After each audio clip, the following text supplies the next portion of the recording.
तुला 17 वेळा म्हणलं ह्या भाड्याला रूम करून नांदेडला ठेवू नको, पण मग कोणी ऐकच ना. आता काय झालं? त्याला विचार की कोण्या तरी पोरीच्या नादाला लागलाय. होय रे. अरे असं पुरीच्या नादाला लागल्यावर नंतर भीक मागून खावं लागती बरं ना. काय बी कसं सांगायला. कोणती पोरगी आहे? आई तुला जेव्हा फोन लावला तेव्हा कोणती तरी पोरगी बोलाली. मग खोटं वाटलं तू लाव फोन, त्याचा नंबर डायल कर. दूध का दूध आणि पाणी का पाणीच होऊ दे, स्पीकरवर टाक.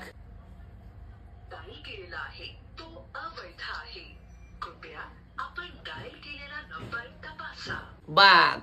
बाग पोरगी बोलली की. अहो नाना, ती कंपनीची बाई आहे. हा मी बी तेच म्हणालो, वर्गातली बी पोरगी नव्ह याच्या, कंपनीची बाई हाय.